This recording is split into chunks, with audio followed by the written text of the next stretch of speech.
너희는 여호와 우리 하나님을 높이고 그 성산에서 예배할지어다. 여호와 우리 하나님은 거룩하심이로다. 거룩하신 하나님, 그 하나님 앞에 섭니다. 한 주간 짊어졌던 삶의 짐을 주님 앞에 내려놓습니다. 마음의 문을 열고 두 손을 들고 주님을 찬양합니다. 우리를 넓은 팔로 안아주시는 사랑의 하나님, 그 품 안에서 참 자유함을 누리게 하여 주시옵소서. 영원하신 주님의 말씀이 나의 심령을 새롭게 하고 다시 힘을 내어 삶의 현장으로 나아가는 은혜의 예배가 되게 하여 주시옵소서. 한 영혼을 천하보다 귀하게 여겨주시고 열방을 선한 길로 인도하시는 주님을 기억하며 이들을 위해 기도하게 하는 주일이 되게 하여 주시옵소서. 우리 주 예수 그리스도의 이름으로 기원하옵나이다. 아멘.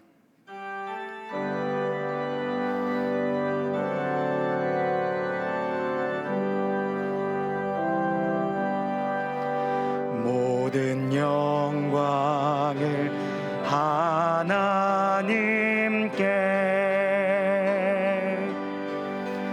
모든 영광을 하나님께,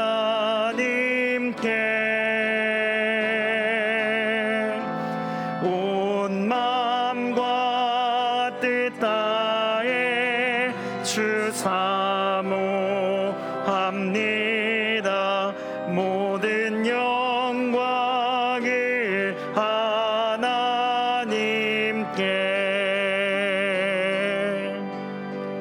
예수님 찬양 받으소서.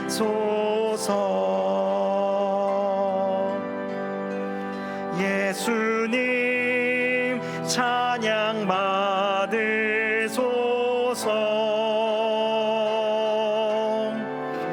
죄 사했네 우리 위해 성령 주셨네. 예수님 찬양 받으소서.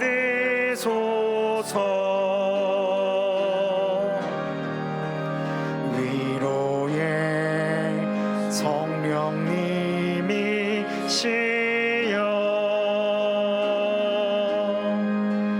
위로의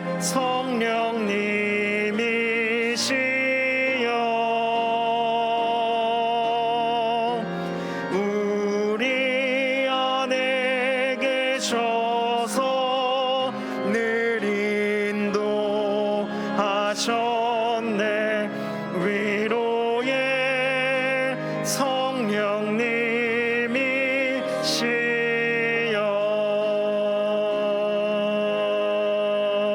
성령님이시여. 나는 전능하신 아버지 하나님 천지의 창조주를 믿습니다.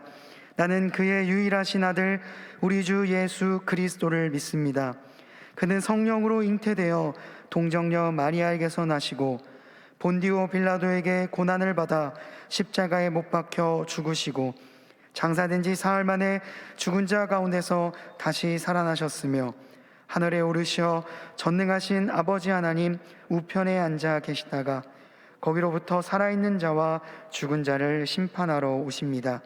나는 성령을 믿으며 거룩한 공교회와 성도의 교제와 죄를 용서받는 것과 몸의 부활과 영생을 믿습니다.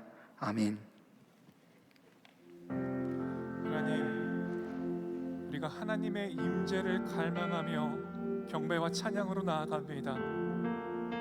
우리 가운데 임재하시고 우리를 다스려 주시옵소서.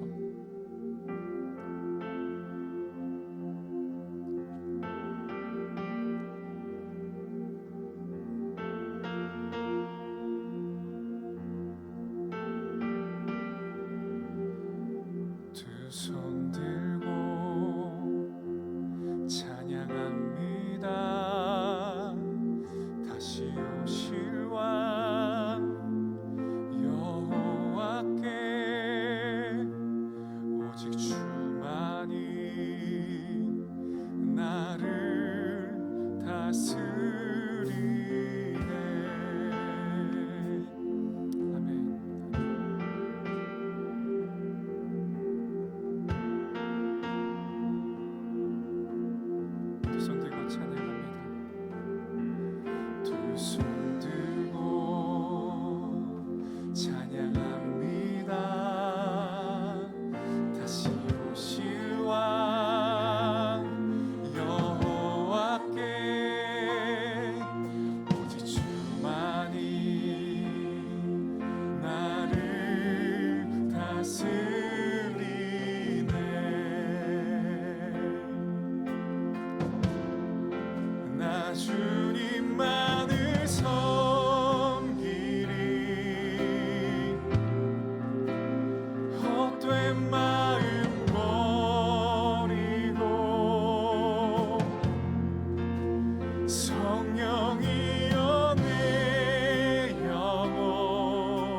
들고 찬양합니다. 두 손 들고 찬양합니다. 다시 오실 왕, 오 내 주님, 오직 주님만이, 오직 주만이 나를 다스리네.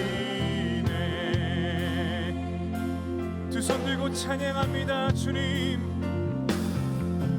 두 손 들고 찬양합니다. 다시 오실 왕 여호와께, 오직 주님만이 우리를 다스려 주시옵소서. 아멘 아멘. 우리 믿음으로 선포합시다. 나 주님만을 섬기리, 나 주님만을 섬기리.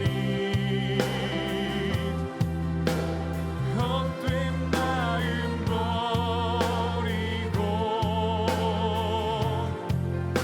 성령이여 내 영혼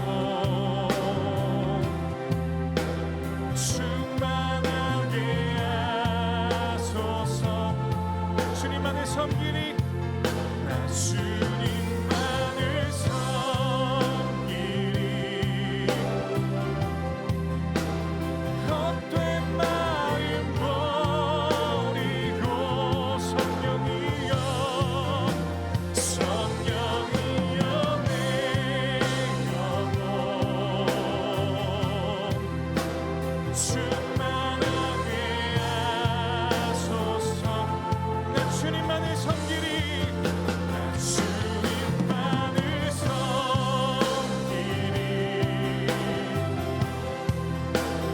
헛된 마음 버리고 성령이여, 성령이여 내 영 충만하게, 충만하게 하소서. 주님 앞에, 주님 앞에 내 생명 드리리라. 우리 한 번 더 주님 앞에 내 생명 드리리라. 주님 앞에 내 생명 드리리라. 할렐루야. 우리의 믿음의 고백을 받아 주시옵소서. 주님,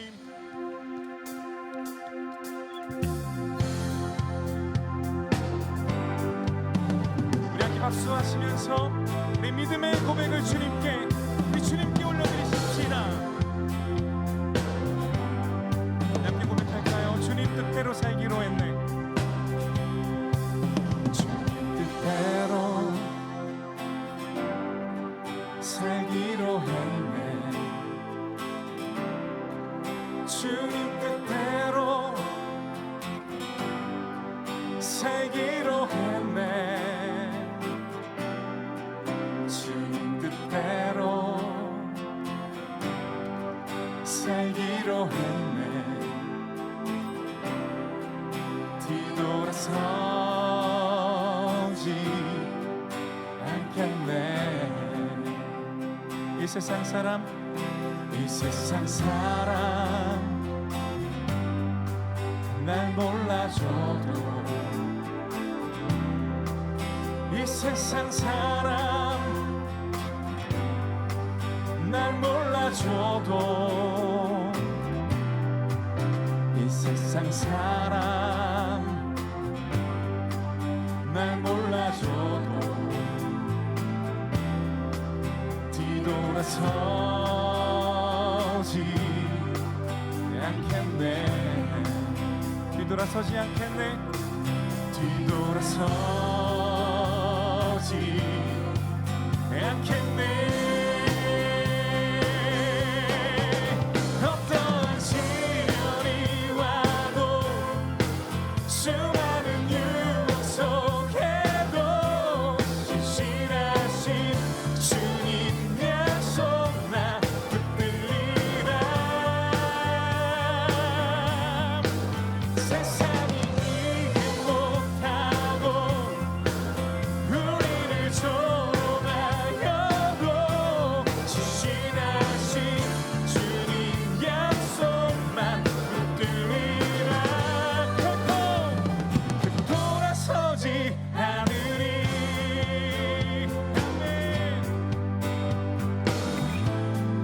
세상 등지고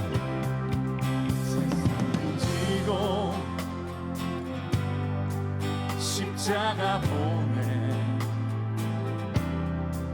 세상 등지고 십자가 보내 세상 등지고 십자가 보내 뒤돌아서지 않겠네 우리는 결코 뒤돌아서지 않겠네 어떠한 시련이 와도 수많은 유혹 속에도 신실하신 주님 약속 나 붙들리라 세상이 이해 못하고 우리를 조롱하여도 신실하신 주님 약속 나 우리 한 번 더 믿음으로 선포해요 어떠한 시련이 와도 어떠한 시련이 와도 수많은 유혹 속에도 신실하신 주님 약속 나 붙들리라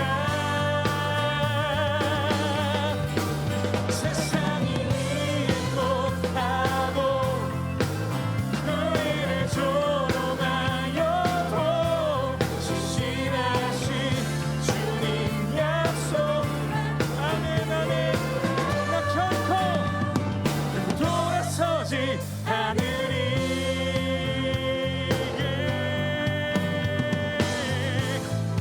주님 이것이 우리의 믿음의 고백입니다 우리의 믿음의 선포를 받아주시옵소서 할렐루야 우리 한 번 더 박수하며 찬양합시다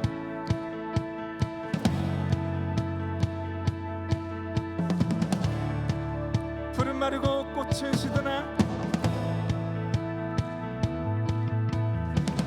푸른 마르고 꽃은 시드나 주의 말씀은 영원해 푸른 마르고 꽃은 시드나 주의 말씀은 영원해 주의 말씀을 믿는 자 그의 구원을 얻으리 주의 말씀을 행하는 자 그의 능력을 보게 되리라 주의 말씀은 영원해 주의 말씀은 영원해 주의 말씀은 영원해 주의 말씀은 영원해 영원해 영원해 우리 한 번 더 푸른 마르고 푸른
변치 않는 신실하신 주님의 말씀을 의지합니다. 할렐루야.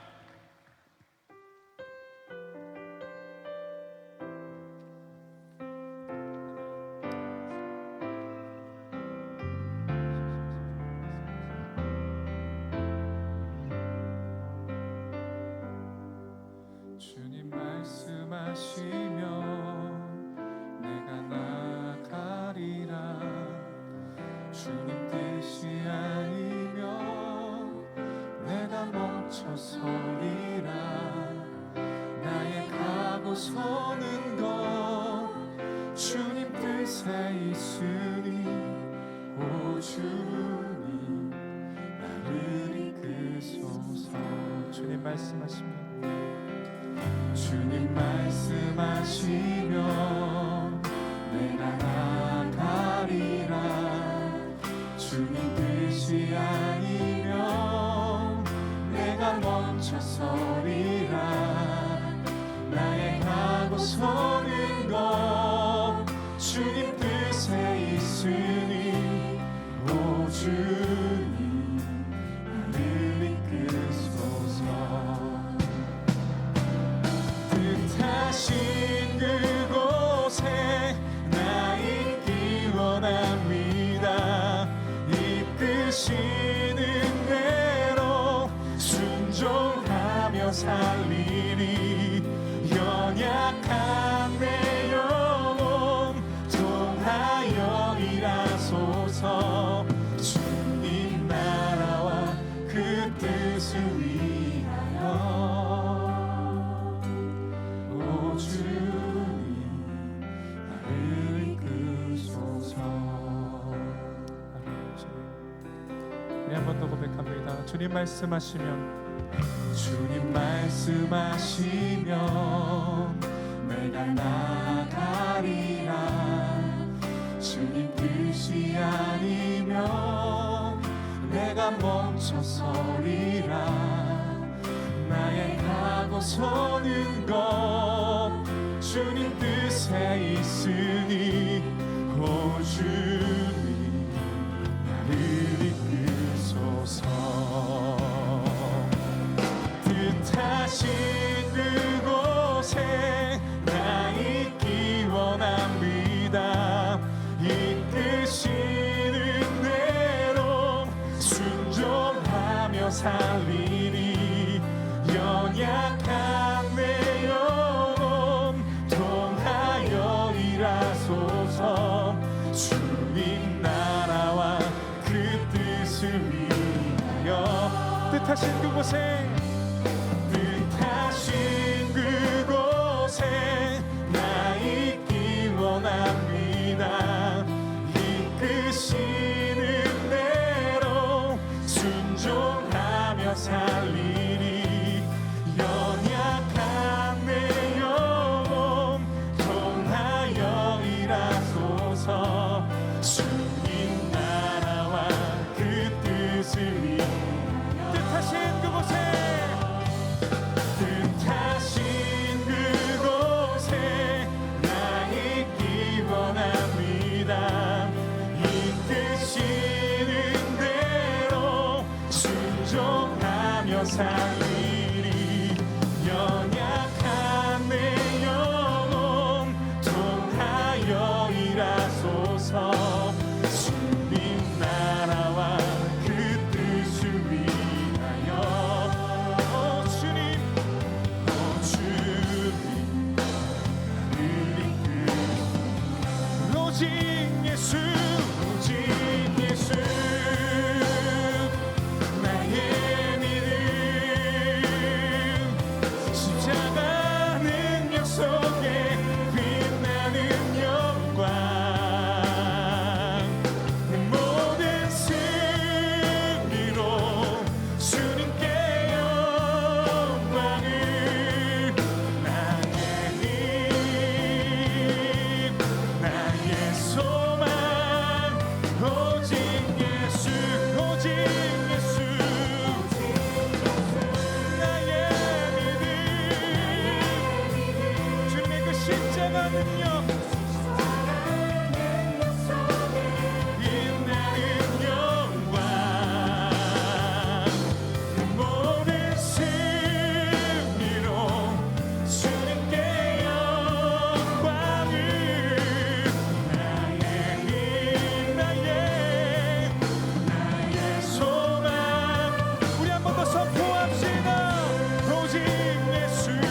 이 시간 교회 공동기도 제목으로 함께 기도드리겠습니다.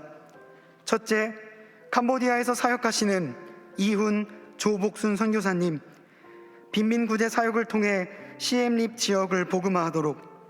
둘째, 정기통회를 통해 선출된 청년 엑스브릿지 연합회장을 축복하시고 기도로서 2022년을 준비해 나갈 수 있도록. 셋째, 11월 18일 대학 수학 능력 시험을 보는 수험생들에게 지혜와 명철을 주시고 하나님만 의지하도록. 다윗 목사님의 영육간의 강건함과 가정과 사역을 위해 오늘 말씀 전하시는 라용원 목사님을 위해 다 함께 기도하시겠습니다. 하나님, 이 시간 교회 공동기도 제목으로 기도드립니다. 캄보디아에서 사역하시는 이훈 조복순 선교사님, 시엠립 지역에서 빈민구제 사역을 통해 많은 영혼들을 살려내고 계십니다. 두 선교사님의 헌신을 통하여 그 땅이 회복되고 복음화될 수 있도록 인도하여 주시옵소서. 어제 정기총회에서 각 부서의 대의원들이 함께 모여 기도하며 청년 엑스브릿지 연합회장을 선출하였습니다. 선출된 엑스오브 김민정 자매를 축복하시고 온 공동체가 한마음으로 응원하게 하여 주시옵소서.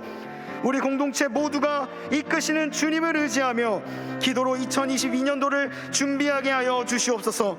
아울러 이어서 진행될 각 부서의 임시총회, 정기총회 또한 순적하게 진행될 수 있도록 인도하여 주시옵소서. 11월 18일 목요일에는 대학 수학 능력 시험이 진행됩니다. 응시하는 청년 엑스브릿지 지체들과 응시하는 가족들, 형제들, 동안의 청소년들에게 영육간의 강건함을 허락하여 주시고 주님이 주시는 지혜와 명철을 가지고 담대하게 하나님을 의지하며 시험을 볼 수 있도록 함께하여 주시옵소서. 담임 목사님의 영육간의 강건함을 위하여 기도합니다. 연구월의 시간을 통하여 몸과 영혼이 회복되기를 원합니다. 하나님이 원하시는 모습으로 빚어주시고 은혜의 말씀을 선포하심에 있어서 부족함이 없을 수 있도록 주여 친히 인도하여 주시옵소서.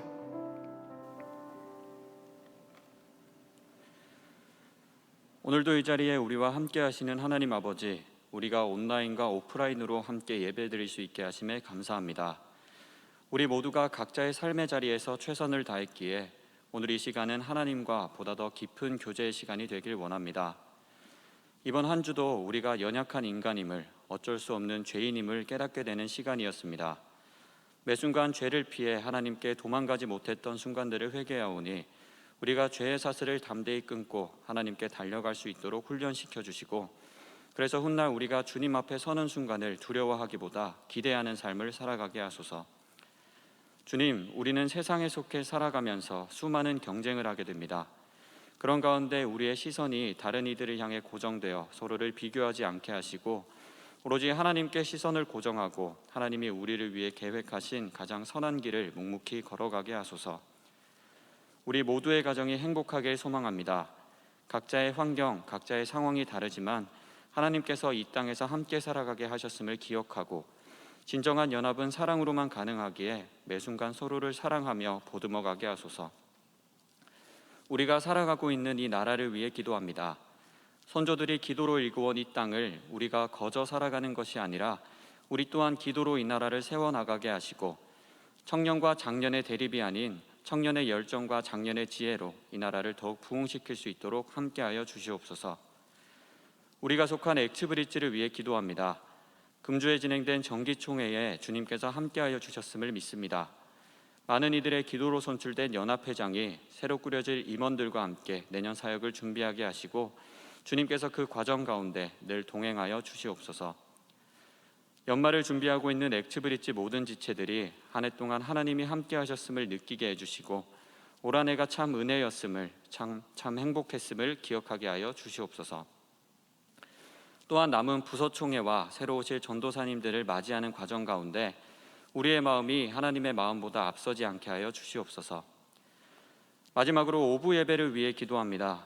오늘 말씀 전하시는 라영환 목사님과 함께하여 주셔서 하나님의 말씀이 지체들의 마음에 스며들어 상처를 치유하고 사랑을 회복하게 하소서.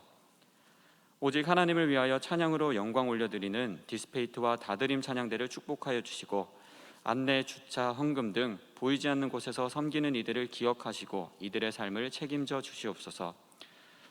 또한 담임 목사님과 신동철 목사님의 가정의 평화와 영육간의 강건함을 허락해 주셔서 우리 교회를 그리고 엑츠브릿지를 이끌어 가시는데 어려움이 없도록 지켜주시옵소서. 오늘도 항상 우리를 지켜보시고 우리를 자녀라 하시는 신실하신 예수님 이름으로 기도드립니다. 아멘.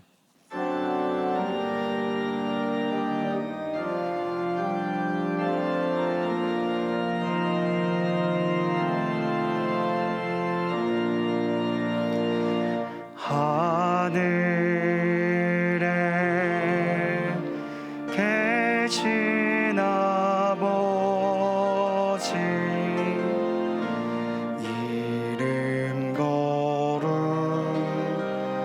거룩하사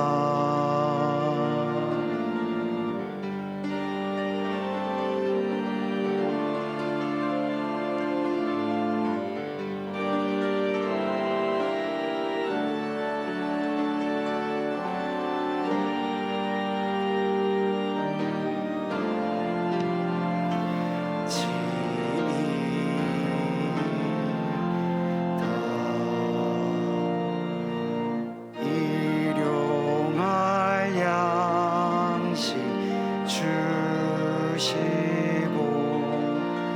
우리들의 큰 죄 다요 서하옵시고 또 시험에 들게 마시고 악에서 구원하소서.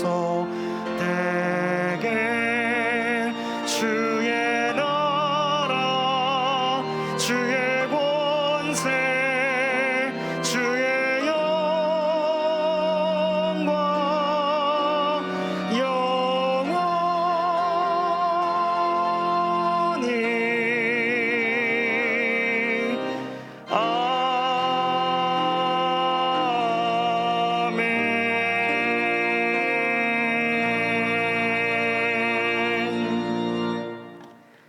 새로운 마음을 주시고 인생의 길이 되어 주신 하나님, 지난 시간 많은 제한 가운데 닫혀 있었던 교회 문을 열어주셔서 감사합니다. 아직도 여전히 많은 제약이 우리에게 있지만 주님을 더욱 예배하고 다시 우리의 영혼을 회복하고자 합니다. 회복의 주인이신 주님, 우리의 마음의 문도 열어주셔서 주님이 주시고자 하는 말씀의 유익을 더 깊이 깨닫고 삶에 적용하며 살아가게 하여 주시옵소서. 우리의 연약함을 들어 사용하시는 능력의 하나님, 오늘 그 하나님을 의지하며 나의 삶을 주님께 드립니다. 나의 시간, 나의 물질, 나의 정성과 내 삶을 드리오니 받아 주시옵소서. 우리의 인생에 새로운 길을 내어주시고 우리 모두는 그 길 따라가는 주님의 어린 양이 되게 하여 주시옵소서.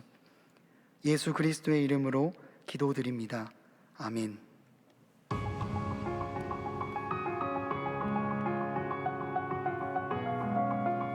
코로나 전에 선생님과 함께 유동도 하고 또 공과 공부했던 시간이 가장 재밌었어요.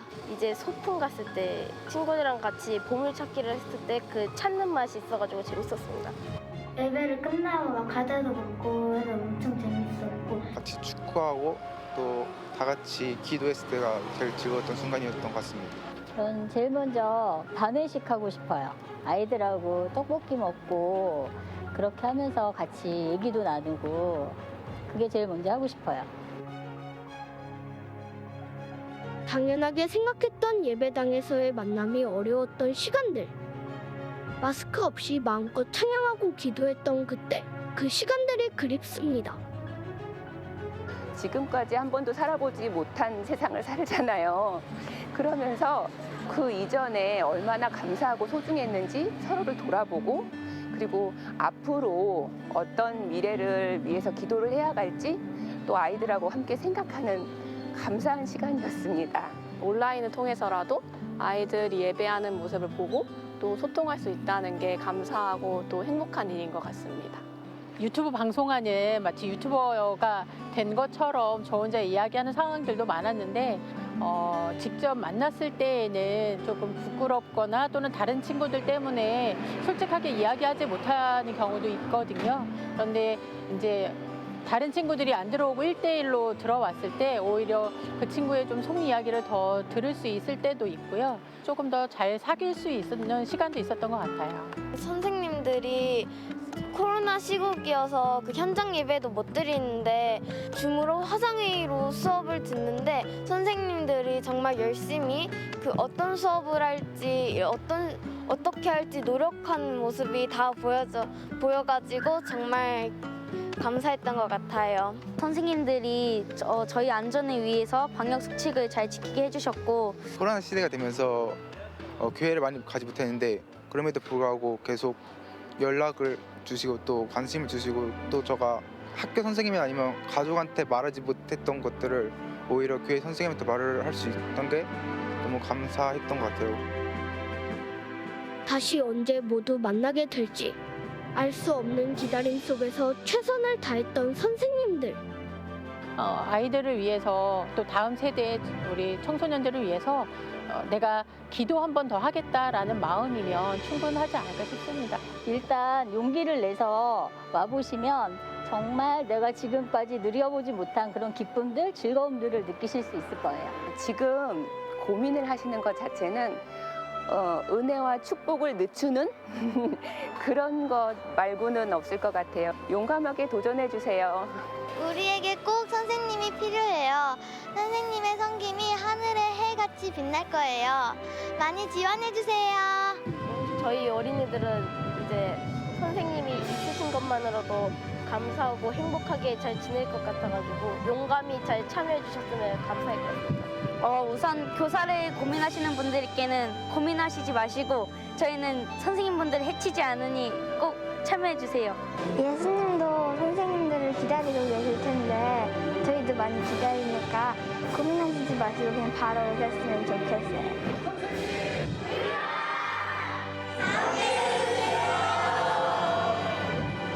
우리 함께 박수하며 우리 모든 교사분들 축복하겠습니다. 주님의 전에 나오신 모든 여러분들을 그리고 또한 영상으로 예배에 참여하시는 모든 분들을 진심으로 환영하고 축복합니다. 오늘부터 예배 시간이 1시간 당겨져서 3시 30분부터 시작되었는데 잘 시간 맞춰 와주셔서 감사드립니다. 옆에 계신 분들과 함께 이렇게 인사했으면 좋겠습니다. 하나님이 당신과 함께 하십니다. 하나님이 당신과 함께 하십니다. 한 번 더 인사할까요? 하나님과 함께 할 수 있습니다. 하나님과 함께 할 수 있습니다. 감사합니다. 오늘 1부부터 5부까지의 예배는 라영환 목사님께서 말씀을 전해주십니다. 지난주에 우리에게 들려주셨던 말씀 그 다음 본문으로 함께 말씀을 나눠주실 것입니다. 귀한 은혜의 시간 되기를 바라고요. 연구를 보내고 계시는 담임 목사님의 영육간의 강건함을 위하여서도 중보기도를 해주시기를 부탁드립니다. 영상에서 보신 것처럼 신입교사를 모집하고 있습니다. 영상 중간중간에 저희 액티비티 지체들의 얼굴들도 많이 나왔을 텐데 우리 지체들이 참 많이 교사로서 섬겨주고 계십니다. 그런데 교사를 저 또한 교육부에서 있어 봤는데 교사는 참 많은 것들을 배울 수 있는 시간입니다. 우리가 평소에 가지고 왔던 생각들도 아이들의 시각으로 다시 한번 바라보게 되면서 그들의 생각과 나의 생각이 합쳐지면서 우리의 생각이 훨씬 더 확장되는 놀라운 경험을 할 수도 있고요. 그리고 순수하게 주님을 따라가는 어린 아이들의 모습을 통해 나의 신앙도 돌아볼 수 있는 귀한 교사의 자리, 여러분들 관심 가져주시고요. 이제 예배 마치고 내려가면 로데몰 갤러리에 교사 그 각 부서마다 부스가 이제 마련되어 있습니다. 어떤 활동들이 있었고 어떤 모습들로 섬길 수 있는지를 전도사님들께서 잘 설명해 주실 테니 관심 있으신 분들의 많은 참여 부탁드립니다. 추수감사 특별 새벽 기도회가 3주차까지 잘 마무리되었습니다. 이제 마지막 4주차 한 주 남았습니다. 유튜브로도 계속해서 시청하실 수 있으니 여러분들 많은 관심과 영적인 성장이 있기를 바랍니다. 수능 안수기도회가 오늘 14일 오후 9시에 교육부 유튜브 채널에서 실시간으로 송출됩니다. 우리 지체들 가운데에 수능을 보는 지체들도 있고 여러분들의 가족 중에 이번에 수능을 보는 분들도 있을 텐데 우리 주변에 이 큰 시험을 준비하는 많은 지체들을 생각하며 기도할 수 있는 시간이 되었으면 좋겠고요. 11월 18일 목요일 수능 당일에는 비전홀에서 학부모 그리고 중보 기도자들이 함께 모여서 기도하는 기도회가 현장에서 있습니다. 많은 관심과 기도를 부탁드립니다. 예배가 정상화되는 기점을 축하하기 위해서 두란노문고 동안점에서 전품목 할인 행사를 진행을 합니다. 2층 로뎀 갤러리에서 신입교사 교육 보시고 또 이어서 두란노까지 방문하셔서 평소에 사고 싶으셨던 것들 저렴하게 구입하는 시간이 되었으면 좋겠습니다. 단계적 일상회복 1단계 시행에 따라서 청년 일치브릿지의 예배도 많이 바뀌게 됩니다. 물론 시간이 가장 크게 바뀌게 될 거고요. 단계적으로 부서 모임이 활성화되기 시작할 겁니다. 오늘 당장 아주 작은 모임을 시작하는 부서도 있을 것이고 아니면 다음 주로 그리고 단계적으로 격주로 각자의 부서의 상황과 설정에 맞게 이제 부서 모임이 재개되고 있으니 여러분들 많은 관심을 부탁드리고요. 학교에서도 수업을 온라인으로 듣다가 학교 가서 직접 들으려고 하면 마음의 부담이 적지 않다라고 이야기하는 지체들이 많이 있습니다. 예배도 동일할 거라고 생각을 합니다. 차차 훈련되어져 가면서 일상 단계로 돌아가는 시간이니 이 시간 가운데 여러분들 가급적 안전을 지키면서 서로 직접 교류를 하는 귀한 모임에 참여해 주시면 너무 감사할 것 같습니다. 디스페이트와 다드림은 점점 단계적으로 다시 회복되고 있으니 다드림 찬양대에도 많은 지원 주보에서 확인하시고 해주시면 좋겠고요. 오늘 디스페이트가 함께 서서 찬양을 오랜만에 했는데 참 감격스러운 시간입니다. 그동안 참 오랜 기간 동안 애써주셨다는 생각이 들 만큼 귀한 찬양을 들려주셨는데요. 여러분들께서도 찬양팀, 찬양대 많은 관심과 기도를 부탁드립니다. 연합회 정기총회 아주 잘 마쳤습니다. 어제 오후 4시에 줌으로 모여서 함께 진행을 했고요. 정기총회를 통해 2022년 연합회장이 선출되셨습니다. 액츠 오브 96돌의 김민정 자매님이신데요. 자리에서 잠깐만 일어나 주시겠어요? 예, 박수를 먼저 하도록 하죠. 네. 정기총회 때 정말 많은 일들이 있었는데 정말 한 분 한 분 진심을 다하여서 참여해 주시고 또 정견 발표도 해주시고 또 투표도 참여해 주었습니다. 그런 과정으로 선출된 김민정 자매님 2022년 최선을 다하여서 그리고 정말 하나님과 깊은 교제와 함께 우리 공동체를 잘 섬길 수 있도록 우리 이 시간 물된 동산으로 함께 축복하고 그리고 박수로 우리 환영하도록 하겠습니다. 전 연합회장님의 우리 주님 너를 항상 인도하시리 메마른 땅에서도 너를 만족시키리 너는 물된 동산 같겠고 마르지 않는 샘 같으리 너는 물된 동산 같겠고 마르지 않는 샘 같으리. 축복하며 우리 박수하겠습니다. 네, 잘 부탁드립니다. 네, 나머지 광고는 영상을 통해 함께 살펴보도록 하겠습니다.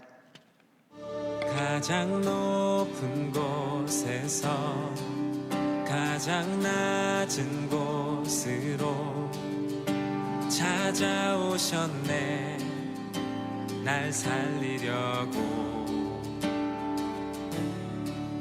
영원한 죽음에서 영원한 생명으로 구원하셨네 그 신은혜로 그 사랑으로 그의 상함으로 나의 영혼 죄사함 받았네 그 구원으로 그의 희생으로 나의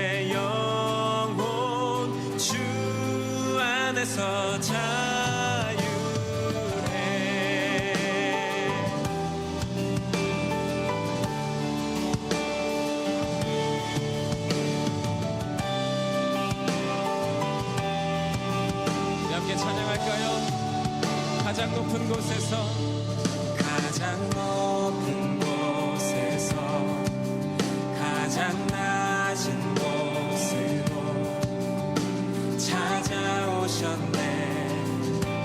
날 살리려고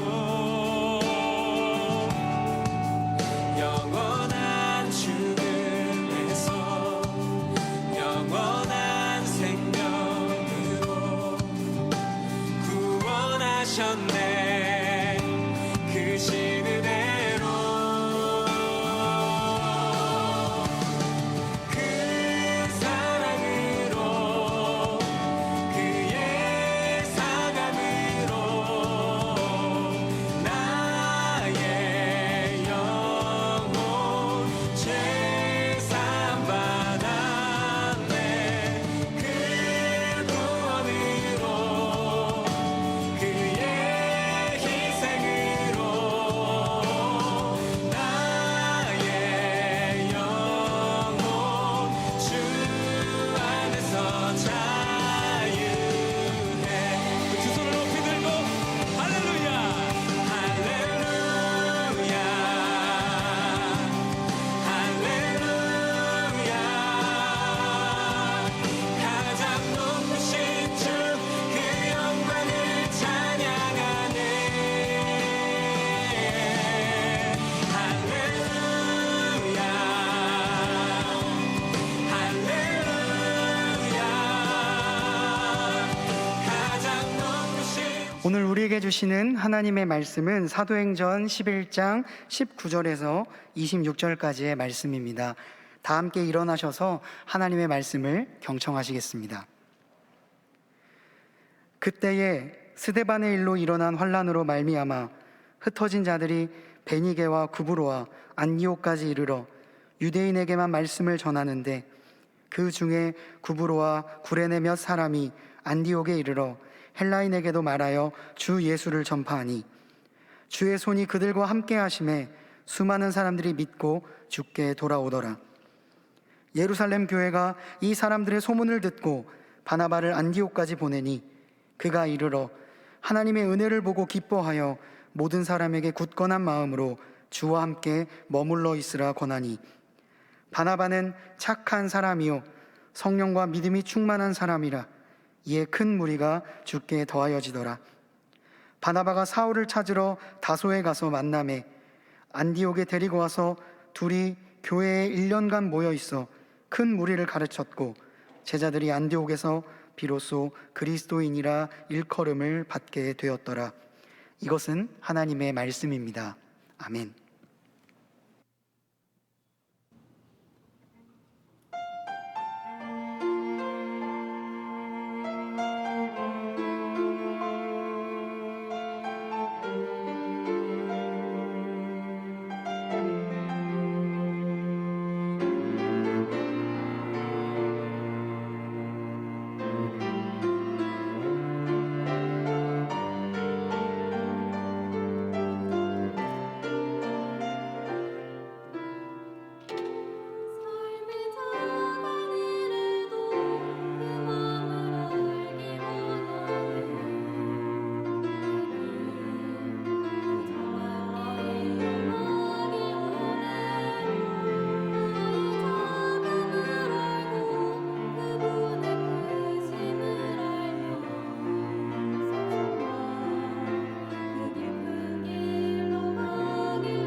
아멘. 이제 라용환 목사님께서 말씀 전해 주실 때 은혜의 시간이 되길 바랍니다. 따뜻한 박수로 목사님을 맞이하도록 하겠습니다.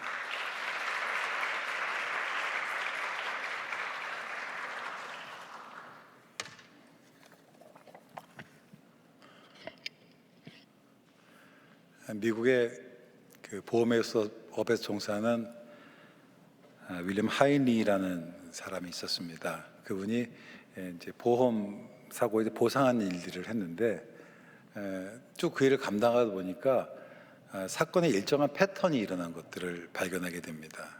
그게 뭐냐면 한 건의 치명적인 그 사건이 일어나기 전에 29번의 크고 작은 그런 경미한 사건이 일어나고 또 300번의 뭐 사고는 아니지만 그런 조짐들이 있었던 것을 이게 발견합니다.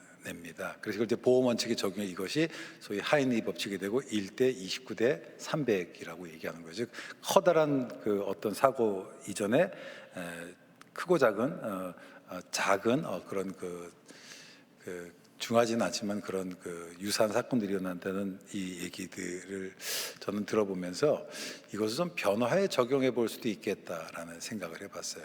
즉 하나의 커다란 그 메이저 체인지가 생기기 전에 29번의 작은 그런 그 움직임이 있고 그리고 300번의 우리가 인지하지 못하지만 미세한 파동들이 있다라고 하는 거예요. 누구나 다 이 변화의 순간들을 파악하길 원합니다. 그렇지 않나요?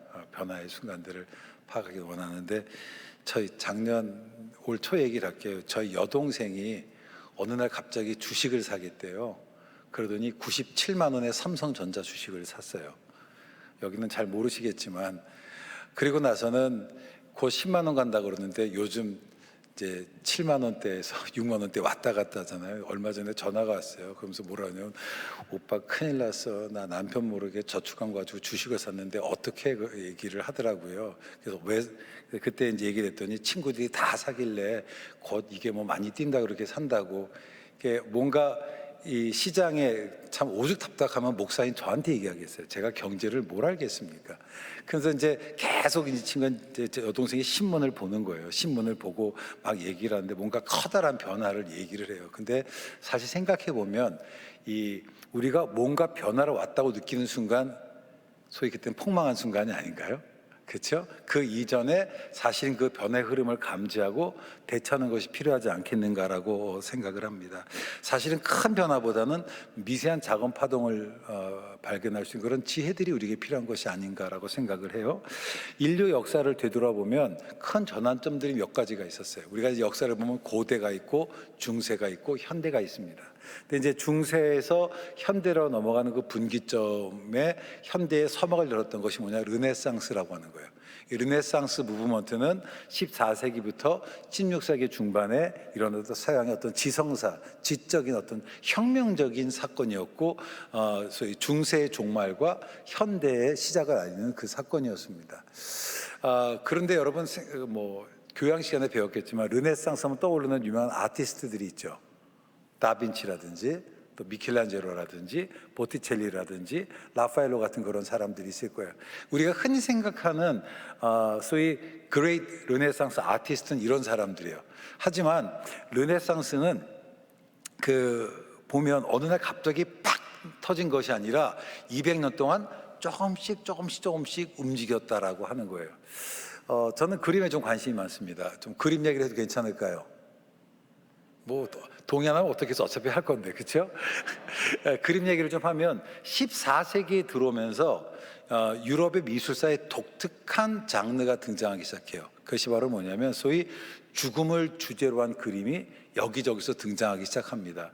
13세기까지 성당을 치장했던 그림과 조각은 소위 그 천국에 가는 거였어요. 그러니까 오늘날 우리가 죽음, 뭐 종말 생각 사실 두렵지만 중세 사람들에게 죽음이 이렇게 두려운 게 아니었어요. 죽음은 내가 다 천국 간다는 생각이 있었고, 그래서 늘 그 교회당 앞에 성당에 가보면 여러분 유럽 여행 가시면 이런 예루살렘성 이런 게 많이 있잖아요. 그런 그림들이었어요. 그런데 14세기에 들어오면서 갑자기 최후의 심판이라는 그런 주제가 교회당에 장식되기 시작해요. 예배당 앞에도 마찬가지고.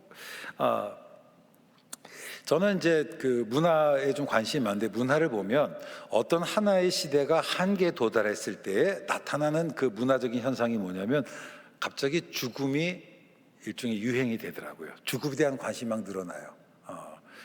중세가 그랬고 요즘도 그렇지 않나요? 요즘 뭐 킹덤이라는 영화도 그렇고 부산행도 그렇고 좀비 시리즈가 나오고 또 현대 예술도 보면 죽음을 주제로 한 이런 것들이 굉장히 많이 등장하기 시작합니다. 전 이런 것들이 뭐냐면 어쩌면 오늘을 지탱하고 있는 모더니즘이라는 이 사상이 그 한계에 도달하지 않은 것인가라고 생각을 해요. 자, 그 최후의 심판이라고 하는 모티브가 등장했을 그 시절에 꼭 교회만 아니라 유럽에 전역에 흩어졌던 다양한 이름 없는 사람들이 그렸던 그림들을 보면 역시 죽음을 주제로 한 그림들이 드러나기 시작해요. 혹시 여러분 죽음의 무도회라는 그림 보셨습니까? 저 그림인데요. 저기를 보면 이제 해골이 연주를 하고 춤을 추는 거예요. 갑자기 14세기 들어 사람들이 죽음을 관심 갖고 죽음을 그리기 시작을 했어요.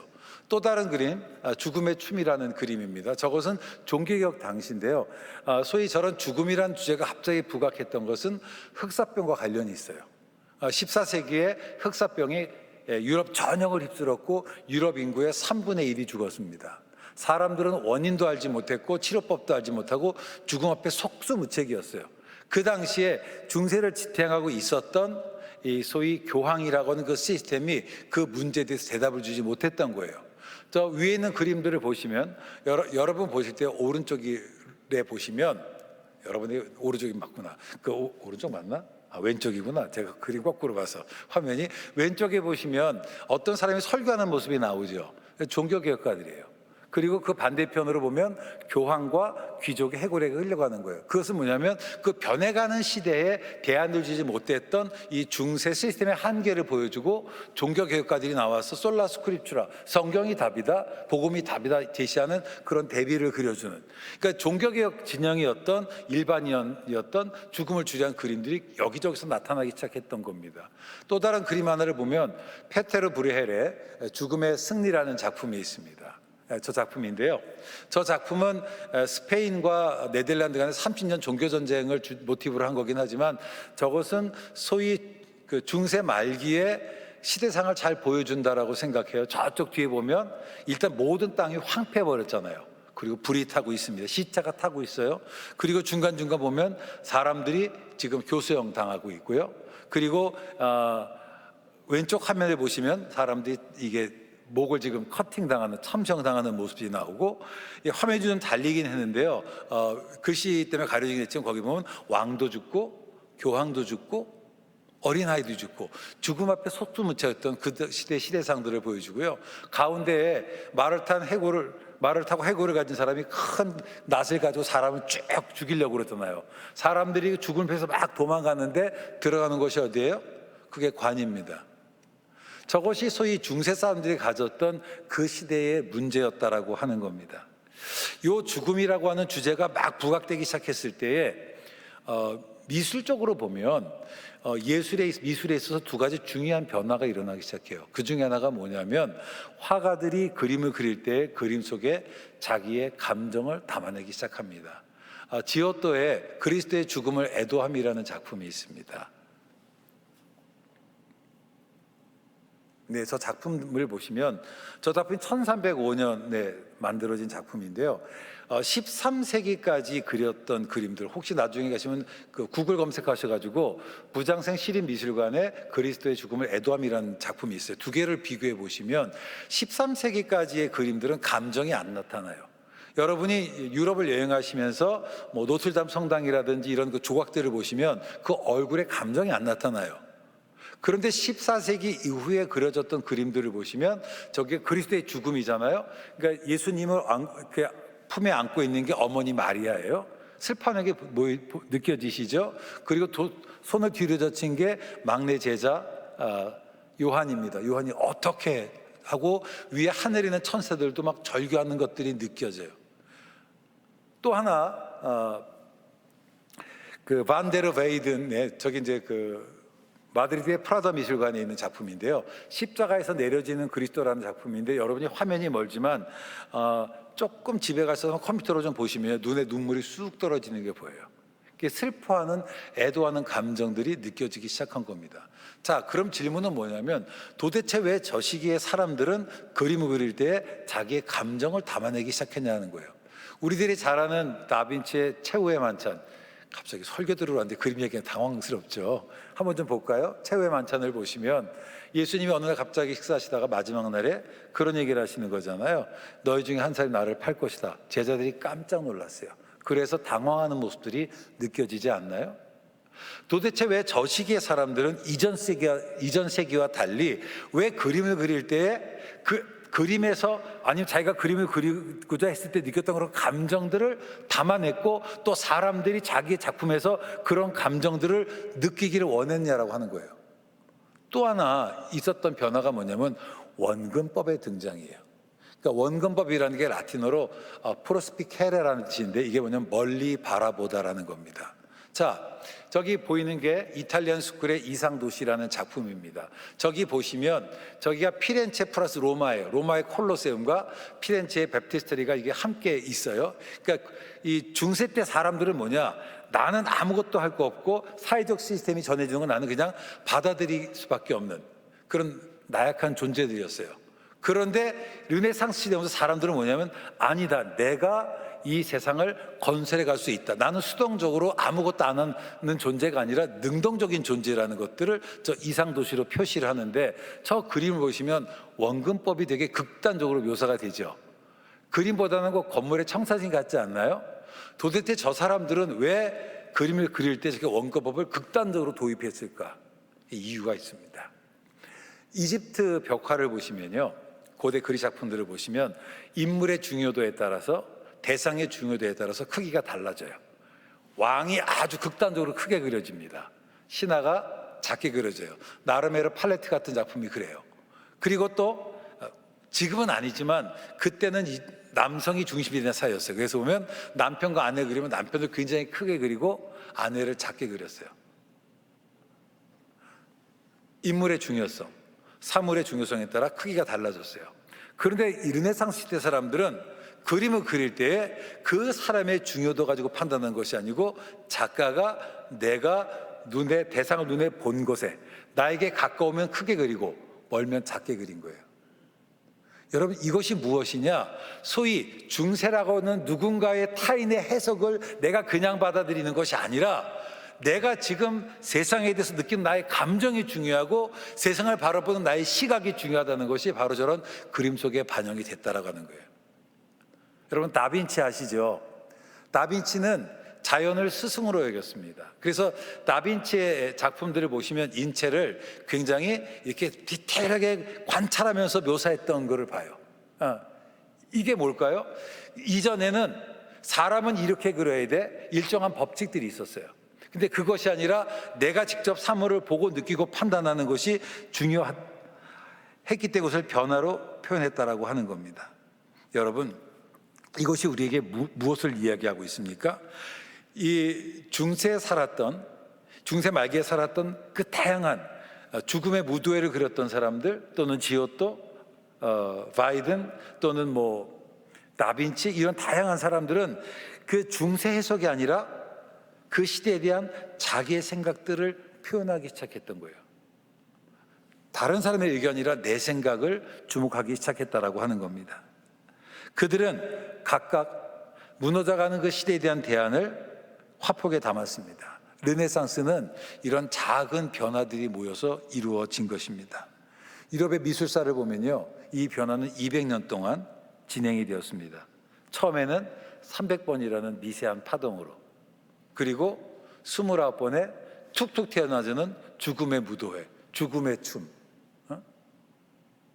그 다음에 원근법, 그 다음에 지오토의 그리스도의 죽음의 애담, 이런 툭툭 산발적으로 그 당시만 해도 사람들은 그것이 무엇을 의미하는지 알지 못했어요. 그러다 어느 날 갑자기 르네상스가 지진혈처럼 확 밀려온 거예요.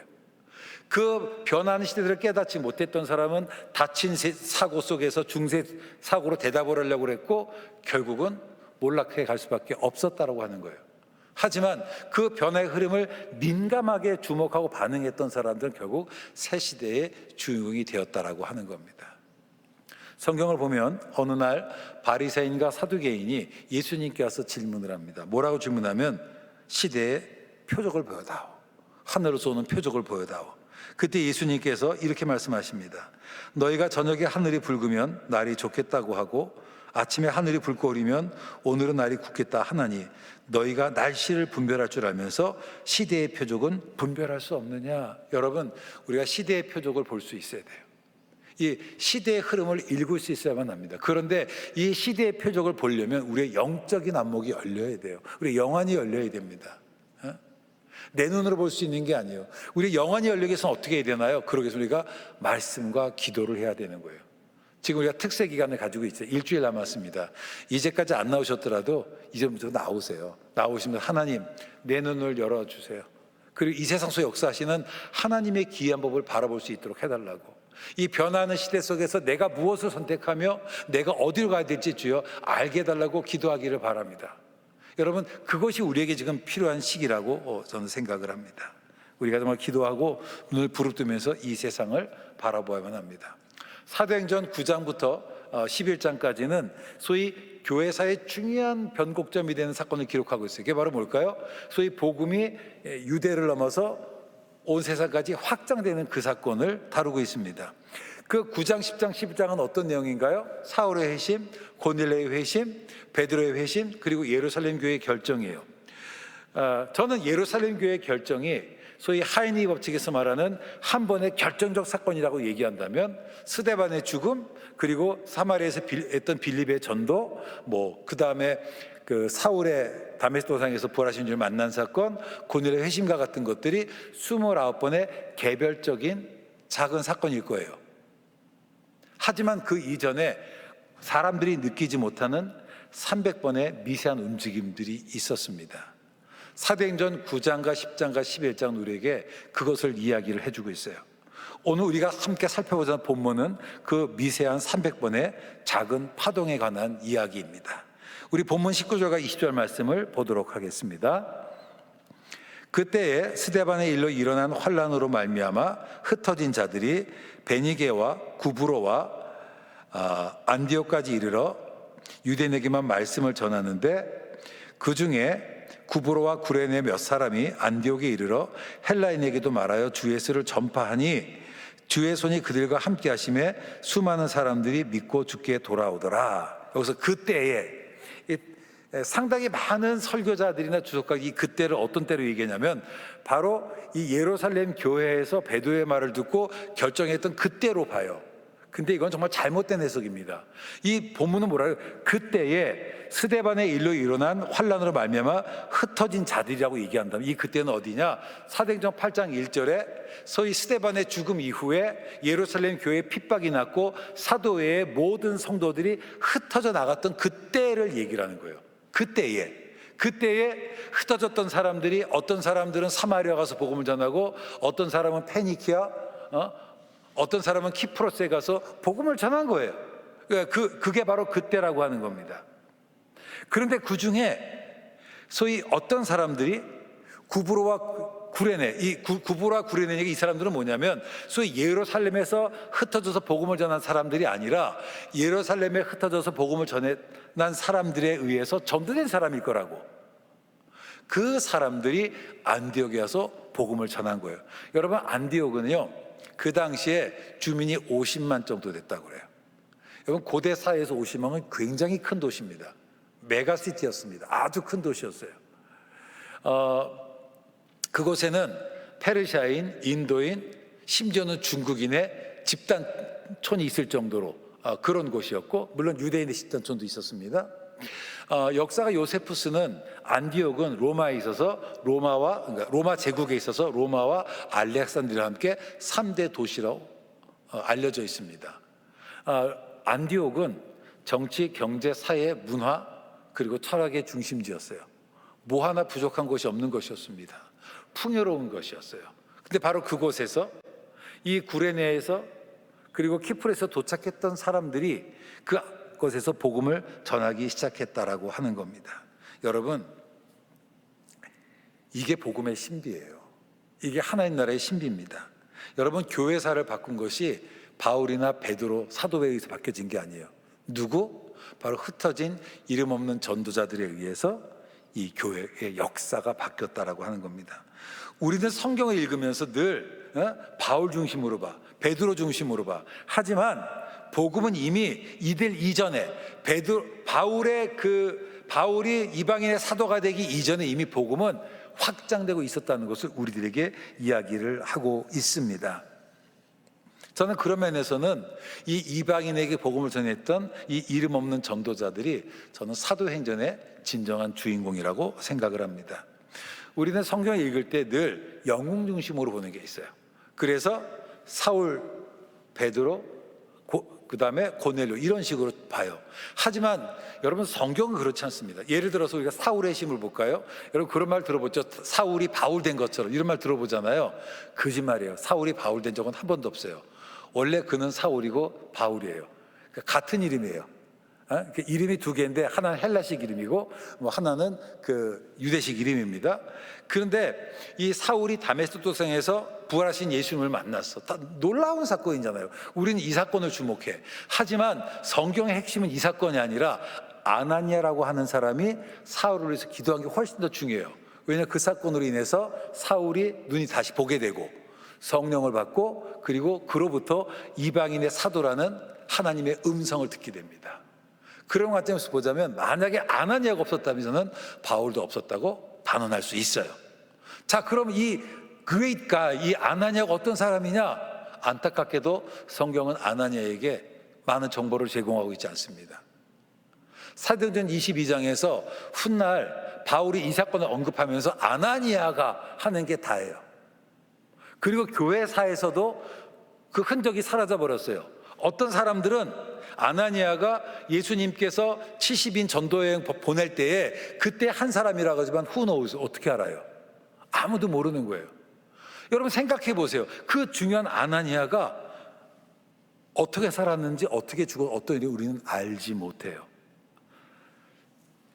우리는 바울을 기억하지만 하나님은 그를 기억하셨습니다. 그래서 그 이야기를 성경에 기록했어요. 또 한번 볼까요? 고넬료 사건.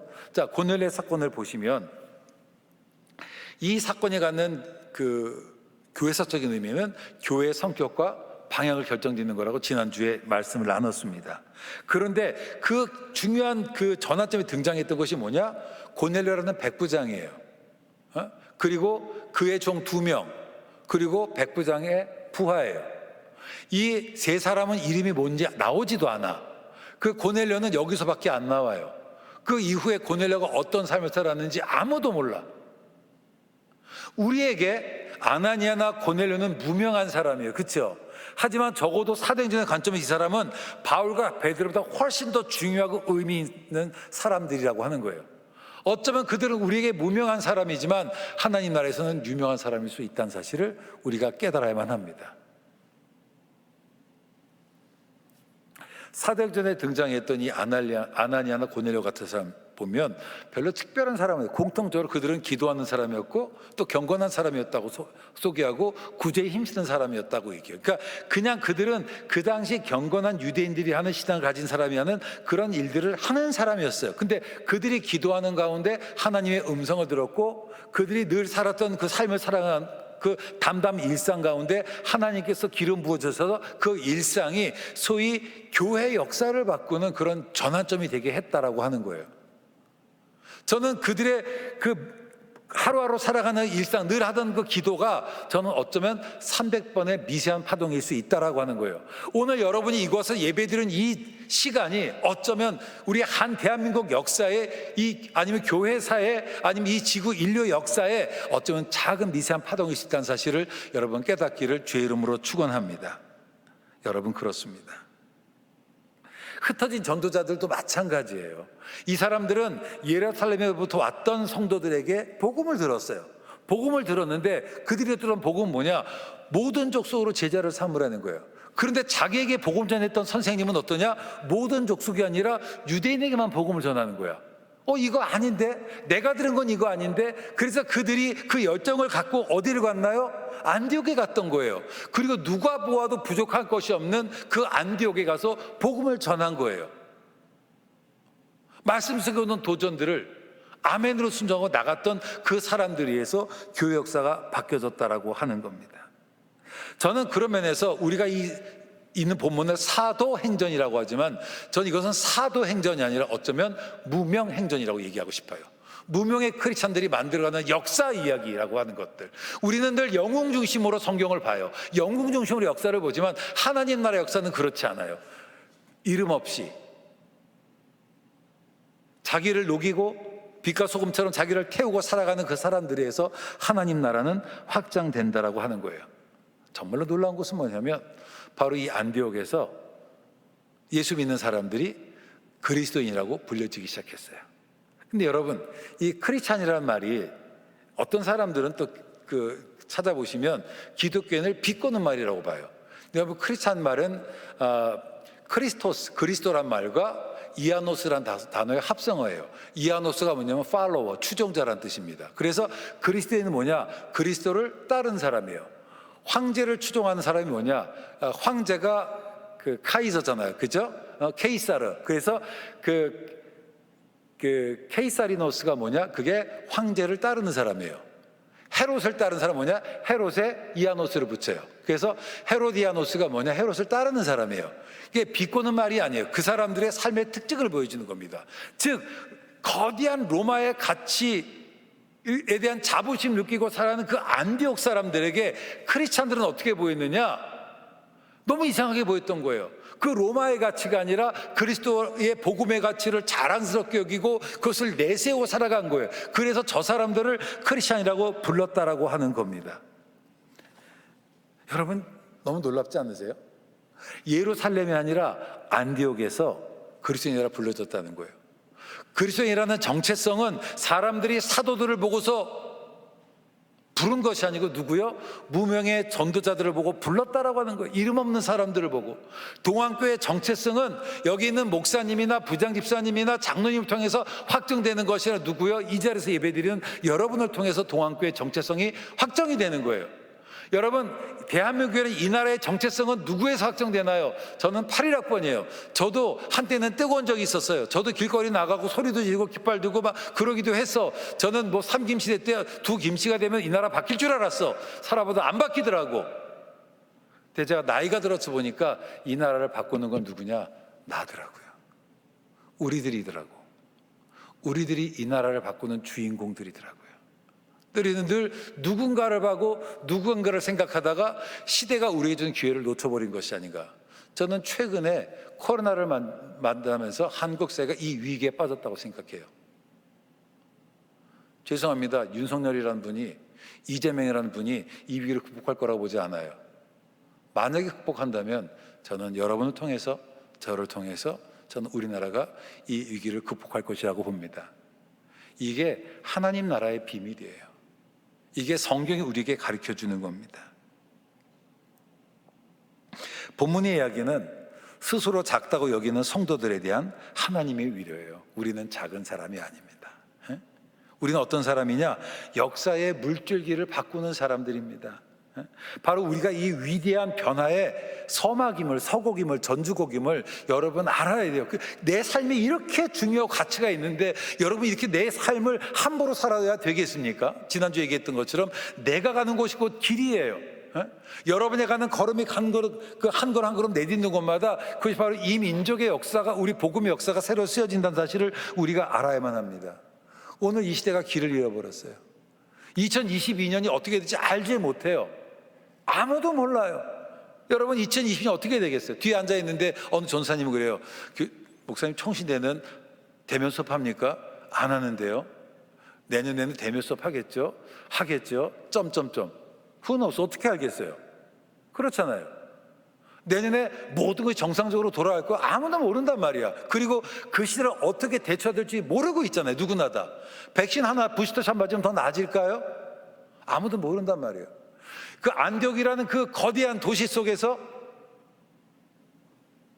돈으로도 답을 찾지 못하고, 권력으로 답을 찾지 못하고, 지식으로 답을 찾지 못하고, 성으로 답을 찾지 못했던 그 시대 사람들에게 이 이름 없는 전도자들이 얘기하는 거예요. 예수님이 답이라고. 예수님께서 말씀하십니다. I'm the way, the truth and the life. 내가 그 길이요 진리의 생명이라고. 그래서 예수님께 나으라고. 예수님이 답이라고. 복음이 답이라고. 사람들은 그 무너져가는 그 시대의 문제, 여러분 안디옥은 굉장히 타락한 도시였어요. 그 도시에 대한 대답을 어디서 발견했느냐? 바로 복음에서 발견했어요. 그래서 수많은 사람들이 복음으로 나왔습니다. 이게 지금 성경이 우리에게 보여주고 있는 거예요. 여러분, 복음을 부끄러워하지 맙시다. 담대하게 안디옥에서 복음을 전했던, 복음이 답이라고 외쳤던 무명의 그리스도인처럼 우리 복음이 답이라고 얘기합시다. 오늘 이 시대의 특징을 나타내는 그림들 한번 좀 보여드릴까요? 한번 그림들을 좀 봅시다. 저기 롬 뮤엑의 작품이에요. 주제가 뭐예요? 해골이죠? 죽음이에요. 롬 뮤엑의 그 센세이션에 처음 뽑혔던 적이 데드 파더. 그림 시작, 작품 시작이 죽음이에요. 그 다음 작품은 뭘까요? 영국의 영 브리티시 그 YBM 그 아티스트의 리더격인 다미안 허스트라고 하는 사람의 작품인데, 실제로 해골을 공룡에 있어서 주인놈의 해골을 꽂아다가 다면들을 박아놓은 거예요. 화려하죠? 근데 여러분 돈 있으면 저거 사시겠어요? 저게 현대 문화를 잘 보여주고 있는 것 같더라고. 또 하나를 볼까요? 영국의 프란시스 베이컨의, 이게 다 뭐냐? 죽음을 주제로 한 거예요. 여러분 현대 문화를 보시면 이 시대가 한계에 도달했어요. 지금 내가 무엇을 결정하고 어떤 길을 가는 거에 따라서 이 시대가 바뀌어진다라고 하는 거예요. 이 시대가 한계에 도달했습니다. 시대가 답을 찾고 있습니다. 그때는 이 시대에 외쳐야 돼요. 예수님이 답이라고. 우리가 기억하는 2020년과 2021년은 마스크예요. 마스크. 그렇죠? 마스크밖에 기억이 안 나잖아요. 근데 앞으로 20년, 30년 후에 사람들이 기억하는 2020년과 21년이 마스크일까요? 아닐 거라고.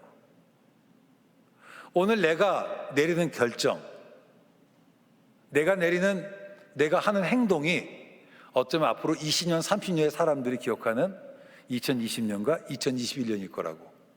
그래서 여러분, 오늘 이 시간 여러분의 행동과 선택이 중요한 거예요. 저는 BTS 아미입니다. 저희 아내가 BTS 아미라 저희 아내 그 티켓 끊어주느라고 같이 아미에 가입해가지고 열심히 작년에 우리나라 콘서트를 예약을 했어요. 일주일 밤을 새가지고 2장을 딱 예약했는데 콘서트가 취소됐잖아요. 얼마나 속상한지. 그래도 제가 저희 아내를 즐거워해 제가 행복하니까 아내를 행복하게 해서 제가 피규어까지 다 사가지고 후팡에서 피규어도 집에 막 장식해주고 막 그래. 제가 좀 오지랖이 넓어요. 그래서 또 BTS가 공연하면 다 미리 봐서 집사람이 얘기해주고 연설도 듣고, 그러다가 우연히 BTS가 유엔에서 한 연설을 들었어요. RM이 그런 얘기잖아요. 우리는 로스트 제너레이션이 아니다. 우리는 웰컴 제너레이션이다. 아우, 마음이 뜨거워지더라고. 여러분, 우리는 로스트 제너레이션이 아닙니다. 우리는 웰컴 제너레이션이에요. 연설은 이렇게 끝납니다. 가능성과 희망을 믿으면 새로운 길을 발견하게 될 것이다. 여러분, 이 현대라는 르네상스 시작해서 오늘날까지 완성되었던 이 모던 인류라는 체계가 이제 한계에 도달했어요. 한계에 도달했습니다. 이제 우리들에 의해서 새로운 역사는 만들어집니다. 사랑하는 청년 여러분, 우리 성도 여러분, 믿음을 회복합시다. 그리고 믿음을 가지고 우리 미지의 세계로 나아가 봅시다. 영국의 격언 중에 그런 말이 있어요. Where there is faith, 믿음이 있는 곳에 miracles happen. 여러분, 기적은 일어납니다. 믿음이 있으면 기적은 일어나게 돼 있습니다. 우리 주께서 열어가신 그 미래를 바라보면서 웰컴하는 우리 세대가 되어 봅시다. 거대한 로마를 바꿨던 무명의 전도자들을 우리 한번 생각해 봅시다. 그리고 우리 역시도 무명의 전도자가 되어서 새 역사를 만들어 봅시다. 우리를 통해서 다음 시대가 하나님 시대가 됨을, 그래서 사람들이 기억하는 2020년과 21년은 오늘 우리가 겪는 르네상스처럼 또 다른 르네상스가 되었으면 좋겠습니다. 기도하겠습니다.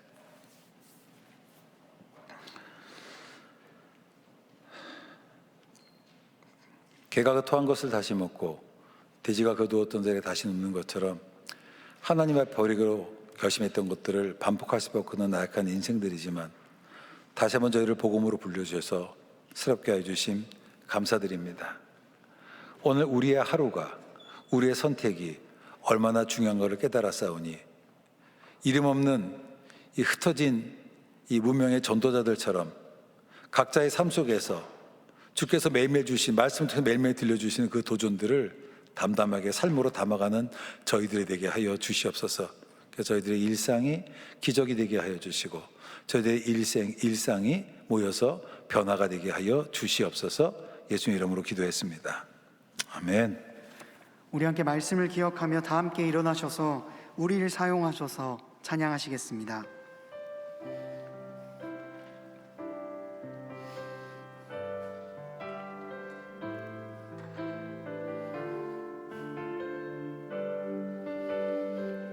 우리에겐 소원이 하나 있네. 우리에겐 소원이 하나 있네. 주님 다시 오실 그날까지 우리 가슴에 새긴 주의 십자가 살아 나의 교회를 사랑케 하네. 주의 교회를 향한 우리 마음 희생과 포기와 가난과 고난 하물며 죽음조차 우릴 막을 수 없네. 우리 교회는 이 땅의 희망. 교회를 교회 되게 예배 되게 우릴 사용하소서. 진정한 부흥의 날 오늘 임하도록 우릴 사용하소서. 주의 교회를 향한 우리 마음 희생과 포기와 가난과 고난 하물며 죽음조차 우릴 막을 수 없네. 우리 교회는 우리 믿음을 가지고 함께 찬양합시다. 교회를 교회 되게 예배 되게 우릴 사용하소서.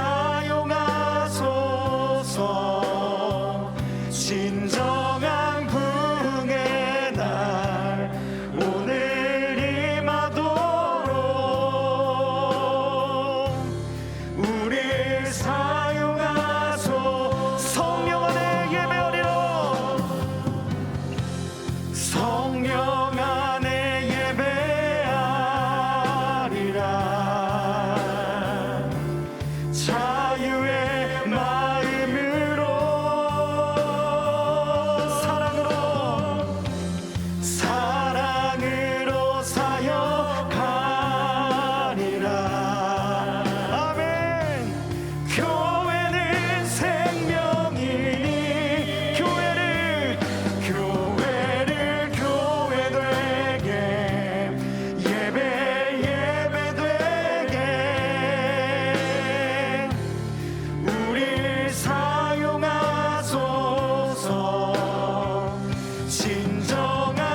우리 다 함께 시편 91편을 믿음으로 선포하시겠습니다.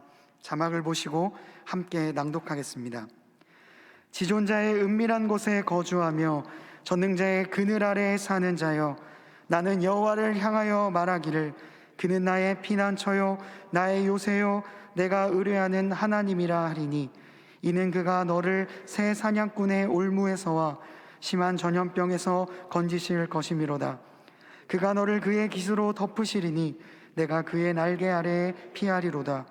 그의 진실함은 방패와 손방패가 되시나니, 너는 밤에 찾아오는 공포와 낮에 날아드는 화살과 어두울 때 퍼지는 전염병과 밝을 때 닥쳐오는 재앙을 두려워하지 아니하리로다. 1000명이 내 왼쪽에서 10,000명이 내 오른쪽에서 엎드러지나 이 재앙이 내게 가까이 하지 못하리로다. 오직 너는 똑똑히 보리니 악인들의 보응을 내가 보리로다. 내가 말하기를 여호와는 나의 피난처시라 하고 지존자를 너의 거처로 삼았으므로 화가 내게 미치지 못하며 재앙이 내 장막에 가까이 오지 못하리니, 그가 너를 위하여 그의 천사들을 명령하사 내 모든 길에서 너를 지키게 하심이라. 그들이 그들의 손으로 너를 붙들어 발이 돌에 부딪히지 아니하게 하리로다.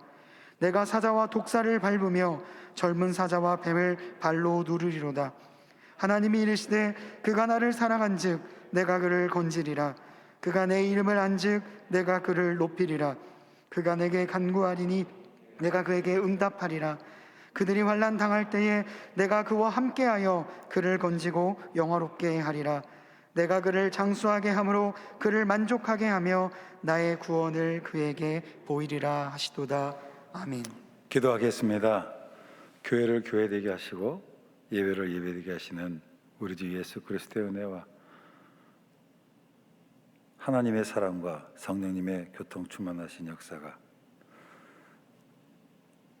안디옥에 가서 복음을 전했던 무명의 전도들처럼 마음에 떠오르는 그런 도전들을 억제할 수가 없어서 아멘으로 순종하고 삼위헌전 속에 나아가 하나님의 나라를 이 땅에 실어 넣어주는 주의 백성들을 통하여 이 세대가 로스트 세대가 아니라 웰컴 세대가 되는 거룩한 역사가 일어나게 되기를 간절히 축원하옵나이다.